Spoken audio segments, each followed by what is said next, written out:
بسم اللہ الرحمن الرحیم۔ نبی کریم صلی اللہ علیہ وآلہ وسلم نے فرمایا کہ جنت میں سب سے پہلے جسے جنتی لباس پہنایا جائے گا وہ حضرت ابراہیم علیہ السلام ہوں گے۔ آپ کے لیے عرش کی دائیں جانب ایک کرسی بچھائی جائے گی، آپ اس پر تشریف فرما ہوں گے۔ حضرت ابراہیم علیہ السلام کے بعد مجھے نورانی لباس پہنایا جائے گا۔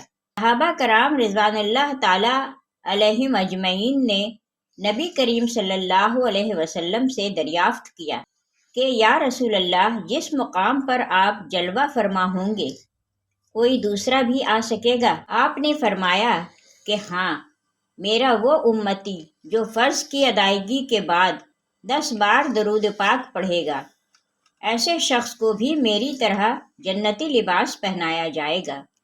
وہ مجھے دیکھے گا اور میں اس کو دیکھوں گا۔ اس امتی کا چہرہ اس دن 14ویں رات کے چاند سے بھی زیادہ روشن ہوگا۔ اللہ تعالیٰ نے حضرت موسیٰ بن عمران علیہ السلام کی طرف وحی بھیجی۔ موسیٰ، کیا تم چاہتے ہو کہ میں تمہارے قریب تر ہو جاؤں، تمہارے نور بصر اور تمہاری آنکھ سے بھی قریب ہو جاؤں، حتیٰ کہ جس طرح تمہاری سماعت کان کے قریب ہے، جس طرح تمہاری آنکھوں کی سفیدی آنکھوں کی سیاہی کے قریب ہے؟ حضرت موسیٰ علیہ السلام نے کہا، اے اللہ، یہ میری دلی خواہش ہے کہ میں تیرے نزدیک تر ہو جاؤں۔ اللہ تعالیٰ نے فرمایا، فَأَكْثَرَ الصَّلَاةَ عَلَى محمد صلی اللہ علیہ وسلم۔ اے موسیٰ، پھر تم نبی کریم صلی اللہ علیہ وسلم پر کثرت سے درود پاک پڑھا کرو تاکہ تمہیں میری قربت کی دولت میسر ہو سکے۔ حضرت ثابت بنانی رحمۃ اللہ علیہ نے ایک مرتبہ کہا کہ مجھے معلوم ہے میرا رب مجھے کس وقت یاد کرتا ہے۔ لوگ ان کی یہ بات سن کر خوف زدہ ہو گئے۔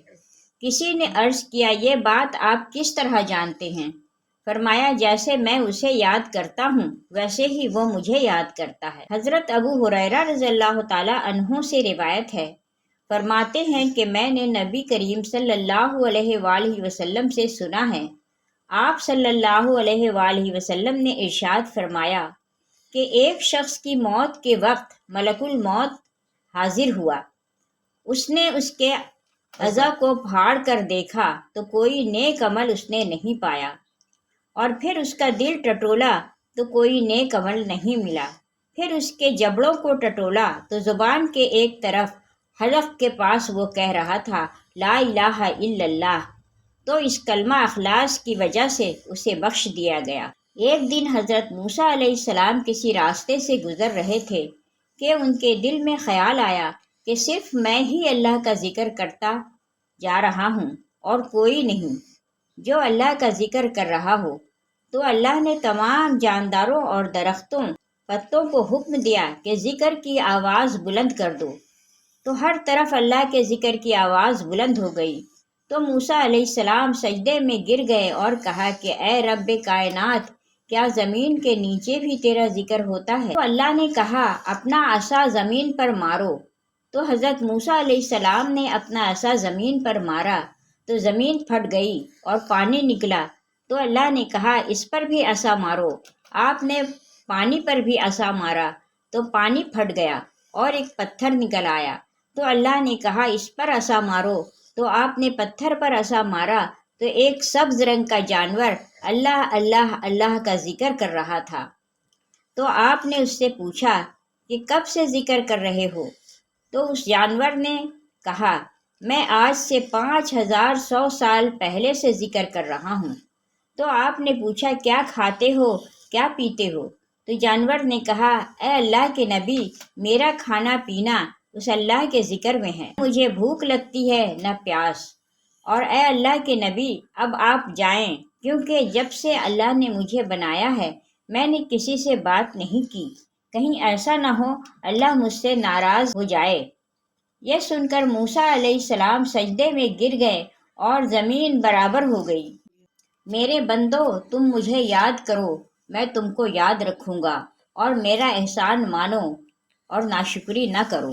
محترم ناظرین، جو لوگ جمع ہو کر محض رضائے الہی کے لیے اللہ تعالیٰ کا ذکر کرتے ہیں تو آسمان سے ایک پکارنے والا انہیں یہ خوشخبری سناتا ہے کہ اٹھو، تمہاری مغفرت ہو گئی، تمہارے گناہ نیکیوں سے بدل دیے گئے ہیں۔ حضرت سفیان ابن عینیہ رحمۃ اللہ علیہ فرماتے ہیں کہ کچھ لوگ جمع ہو کر اللہ تعالیٰ کا ذکر کرتے ہیں تو شیطان اور دنیا ان لوگوں سے الگ ہو جاتے ہیں۔ شیطان دنیا سے کہتا ہے کہ دیکھ رہی ہے نا کہ وہ لوگ کیا کر رہے ہیں۔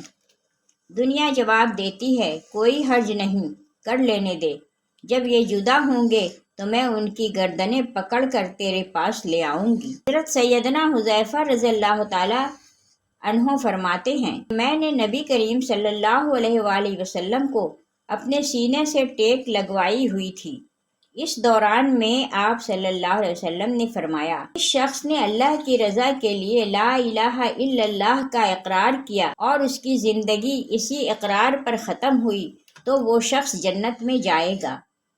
اللہ تعالیٰ کی توحید کا اقرار کرنا اور پھر اس پر کاربند رہنا کامیابی کی ضمانت ہے۔ محض اللہ کی رضا کے لیے اللہ تعالیٰ کے ایک ہونے کا اقرار کرنا، اسی سے اپنی تمام تر ضروریات زندگی کی تکمیل کا اعتقاد رکھنا اور عمر بھر بغیر کسی شک و شبہ اور خام خیالی کے توحید پر قائم رہنا انسان کے لیے جنت کے یقینی حصول کی ضمانت ہے۔ لا الہ الا اللہ پر خاتمہ ہونے سے مراد ہے کہ عمر بھر وہ انسان اس کلمے کی لاج رکھے، اس کے مطابق زندگی گزارے۔ لا الہ الا اللہ کا وظیفہ کرنا بھی اس کی عظمت میں شامل ہے۔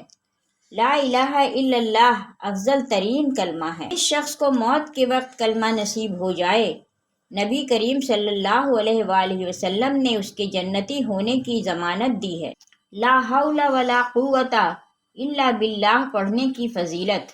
حضرت سیدنا ابو موسیٰ اشعری رضی اللہ تعالی عنہ سے نبی کریم صلی اللہ علیہ وآلہ وسلم نے فرمایا، اے عبداللہ بن قیس، کیا میں تمہیں ایسا کلمہ نہ بتاؤں جو جنت کے خزانوں میں سے ایک خزانہ ہے؟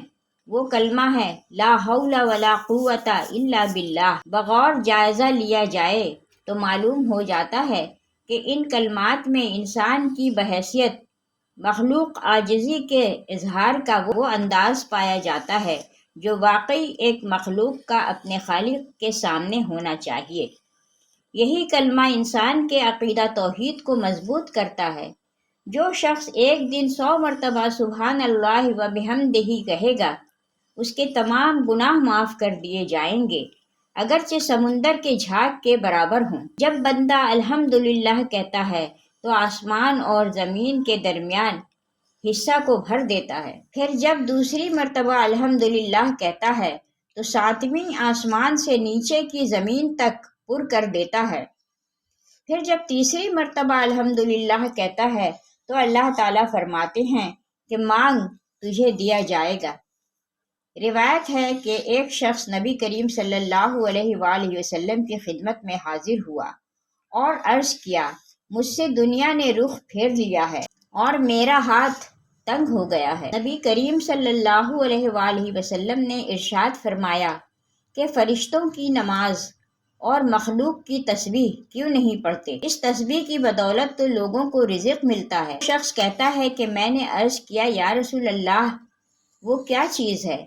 فرمایا، طلوع صبح صادق سے نماز فجر تک یہ تسبیح پڑھتے رہو، سبحان اللہ و بحمدہ سبحان اللہ العظیم۔ اگر تم یہ تسبیح پڑھو گے تو دنیا تمہارے پاس ذلیل و خوار ہو کر آئے گی اور اللہ تعالیٰ ہر لفظ سے ایک فرشتہ پیدا کریں گے جو قیامت کے دن تک تسبیح پڑھتا رہے گا۔ اس کی تسبیح کا اجر و ثواب تمہیں ملے گا۔ نبی کریم صلی اللہ علیہ وآلہ وسلم فرماتے ہیں کہ دعائیں آسمانوں کی طرف پرواز کرتی ہیں۔ جس دعا کے ساتھ درود پاک کے پر ہوں گے وہ بارگاہ الہی میں پہنچے گی۔